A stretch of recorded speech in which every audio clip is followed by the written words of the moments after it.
बयानबाजी लगातार जारी है। पूर्व डिप्टी सीएम दुष्यंत चौटाला की ओर से भी बड़ा बयान दिया गया। दुष्यंत चौटाला ने बीजेपी कांग्रेस पर निशाने साधे हैं। राज्यसभा चुनाव को हुड्डा की बेईमानी का हिस्सा बताया है।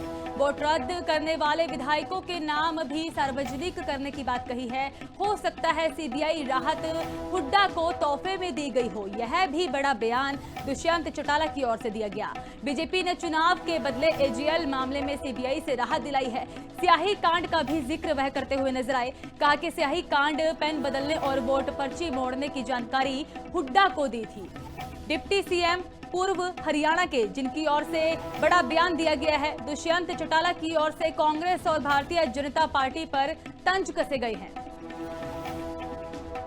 भूपेंद्र हुड्डा और बीके हरिप्रसाद को उन चारों लोगों का पता है जिनके वोट कैंसिल, मगर ये भूपेंद्र हुड्डा छुपाना चाहते हैं या नजरअंदाज करना चाहते हैं कि किन लोगों ने काम किया और किसके कहने। ये भी हो सकता है कि जो सीबीआई का रिलीफ एजीएल मामले में उनको मिला, उसका तोहफा उनने बीजेपी को दिया। इसको पता है क्या उस पूरे प्रकरण में हुआ। मगर भूपेंद्र हुड्डा अगर अपने आप को ईमानदार नेता मानते हैं तो उन चारों के नाम भी पब्लिक कर दी। शाही कांड किसने करवाया और पेन किसने बदला, ये भी भूपेंद्र हुड्डा को पता है। पर्ची की किनारी किसने मोड़ी और वोट किसका कैंसिल हुआ, ये भी भूपेंद्र हुड्डा को पता है। और बिंदी किसने लगाई और किसके कहने पे लगाई, ये भी भूपेंद्र हुड्डा को पता है। मैं इसलिए तो कह रहा हूँ, वो अपने आप को इतना ईमानदार बोलते हैं, पब्लिक में आके उन चार का नाम बताए।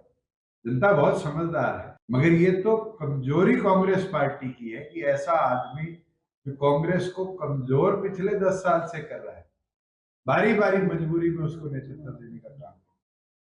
तो दुष्यंत चौटाला की ओर से भारतीय जनता पार्टी कांग्रेस को निशाने पर लिया गया है और बड़े बयान दिए गए हैं। तो हमारे साथ और बातचीत के लिए कांग्रेस से नवीन केडिया और जेजेपी से सुदेश पाठक जुड़ चुके हैं। सर, स्वागत है लिविंग इंडिया न्यूज पर। नमस्कार जी।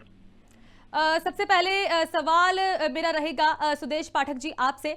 दुष्यंत चौटाला की ओर से बड़ा बयान दिया गया है और साफ तौर पर यह कहा गया है कि राज्यसभा चुनाव को लेकर जिक्र किया गया। इसी के साथ ही उनका यह भी कहना है कि हुड्डा की बेईमानी इस दौरान सामने आई है, यह हुड्डा की बेईमानी का हिस्सा है। तो सवाल रहेगा, किस तरह की बेईमानी का जिक्र करते हुए नजर आए हैं दुष्यंत चौटाला? जी देखिए, जैसा कि दुष्यंत जी ने बताया, तो इसमें बेईमानी तो पूरे हरियाणा ने देखी है कि कुछ विधायक हुड्डा साहब की गाड़ी में बैठ के आते हैं और वो आके अंदर क्रॉस वोट करते हैं। और जिन विधायकों की क्रॉस वोटिंग हुई, हमने उनके भी बयान देखे, उनके द्वारा भी बताया गया कि उन्होंने अपनी वोट वहां बैठे प्रभारी को भी दिखाई और एलओपी को भी दिखाई। तो उसके बाद भी ये धांधली हुई और आज तक का अभी तक भी इस पे कांग्रेस पार्टी के द्वारा कोई कार्रवाई नहीं हुई, या कार्रवाई के लिए जो भी बलि का बकरा बनाया गया वो केवल शैलजा गुप्त विधायकों को बनाया गया। तो इसमें तो सब क्लियर ही है कि ये सारी जितनी भी जो भी कुछ हुआ है ये इंसिडेंट, वो सारा हुड्डा साहब के कारण ही हुआ। और हुड्डा साहब की अपने जो विधायक दल है, विधायक है कांग्रेस पार्टी के, उनपे किसी प्रकार की कोई पकड़ नहीं दिखती। नवीन जी भी हमारे साथ जुड़े हुए हैं। नवीन जी, दुष्यंत चौटाला एजीएल मामले का भी जिक्र करते हुए नजर आए। इसी के साथ ही यह भी कहा गया है कि शायद हुड्डा को सीबीआई राहत दी गई है इसी वजह से, क्योंकि बेईमानी हिस्से का उन्होंने जिक्र किया है। देखिएगा, सबसे पहले तो मैं एक बात कहना चाहूंगा कि दुष्यंत चौटाला जी जुडिशली पर विश्वास नहीं करते क्या? मतलब सरकारें ही कोर्ट से बरी कराएंगी, सरकारें ही कोर्ट के अंदर कराएंगी। कानूनी लंबी प्रक्रिया की लड़ाई लड़कर उस केस को भूपेंद्र सिंह हुड्डा जी ने जीता है और उनका हाई कोर्ट ने उनके हक में फैसला किया है। पहली बात तो ये, दुष्यंत जी को भी कोर्ट पर उंगली उठाने से पहले उनको सोचना चाहिए। दूसरी बात मैं ये कहना चाहूंगा कि ये कांग्रेस हाईकमान इसको पूरे मद्देनजर रख करके एक एक चीज की बारीकी से जांच कर रही है और जांच होने के बाद सबके नाम भी सामने आएंगे और सारा कुछ एकदम हरियाणा के जनता की पटल पर रखा जाएगा। ना तो कांग्रेस में कोई गुटबाजी थी, ना है, ना होगी। दुष्यंत एक चौटाला है। यह भी जिक्र करते हुए नजर आए हैं कि कांग्रेस को अपने सभी विधायकों के नाम सार्वजनिक करने चाहिए जिनकी ओर से क्रॉस वोटिंग की गई है। दुष्यंत चौटाला को कहो कि वो अपने परिवार को और अपने घर को, घर के बारे में ज्यादा बात करें। अपनी पार्टी बहुत ज्यादा, जो जिन किसानों के जिस घर में ये पैदा हुए हैं वो चौधरी देवीलाल जी के परिवार में ये पैदा हुए। इनके दादा थे, परदादा थे, जिनकी रोटियां ये खा रहे थे और जिन किसानों के नाम पे खा रहे थे यही दुष्यंत चौटाला जी जो कि किसान आंदोलन के दौरान किसानों के सामने खड़े थे और कह रहे थे भी ये कानून सही है। फिर जब बीजेपी ने उस कानूनों को बाद में हमारे प्रधानमंत्री ने वापस ले लिया, आज ये कहाँ खड़े हैं?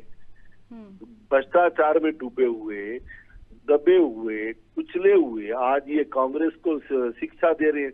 पहले अपना दामन साफ कर लेते। सुरेश जी, सवाल रहेगा क्योंकि लगातार जेजेपी की ओर से भी यह मांग की जा रही है और भारतीय जनता पार्टी भी यह कहती हुई नजर आई है कि जो विधायकों की ओर से क्रॉस वोटिंग की गई है, लगातार कार्रवाई की मांग उठाई जा रही है, लेकिन कार्रवाई अभी तक कोई सामने नहीं आई। क्या लगता है कि भूपेंद्र सिंह हुड्डा की ओर से अपने विधायकों को बचाया जा रहा है? आप पीछे इनके विधायक जर्नैल सिंह जी का बयान देखिए। जर्नैल सिंह जी ने सार्वजनिक मंच से भी इस बात को कहा कि हुड्डा साहब के पीछे उन्होंने शैलजा गुट के साथ लड़ाई लड़ी, उन्होंने सुरजेवाला गुट के साथ लड़ाई लड़ी और उसके बावजूद भी हुड्डा साहब ने उनको दरकिनार किया। लेकिन अभी तक जो भी कार्रवाई सामने आई है उससे तो साफ साफ नजर आ रहा है कि हुड्डा साहब केवल अपने गुट को बचाने का काम कर रहे हैं, उसके अलावा तो किसी प्रकार की कार्रवाई नहीं हो रही है। दूसरी बात, मैं प्रवक्ता कांग्रेस जो भी बात कर रहे थे, मुझे कोई एक बयान उप मुख्यमंत्री रहते दुष्यंत जी का आप बता दीजिए जिसमें दुष्यंत जी ने ये कहा कि ये कानून सही है। दुष्यंत जी ने केवल इतनी बात कही थी कि हम केवल एक राज्य सरकार का हिस्सा है और ये जो कानून लागू किए केंद्र सरकार ने किए, इसमें हमारी कोई भूमिका नहीं है और इन कानूनों को लेकर हम किसी प्रकार की कोई भी कार्रवाई नहीं कर सकते। इसके अलावा उन्होंने इन कानूनों को लेके अगर कोई कभी इस बात को लेके कहा हो कि ये कानून सही है या गलत है तो इनको बोलिए, बताएंगे इस पे। ये केवल और केवल एक रॉन्ग नैरेटिव, फॉल्स नैरेटिव है जो पीछे भारतीय जनता पार्टी या कांग्रेस पार्टी ने मिलकर दुष्यंत जी के खिलाफ किया था, वही आज फॉल्स नैरेटिव ये कांग्रेस के प्रवक्ता भी टीवी चैनलों पर बैठ के कर रहे हैं। अदरवाइज हमारे नेता की कोई भी आप एक वीडियो तो इनको बोलिए दिखाएंगे अपने चैनल पे। ठीक है सुरेश जी, नवीन जी हमारे साथ जुड़ने के लिए, अपनी प्रतिक्रिया देने के लिए बहुत बहुत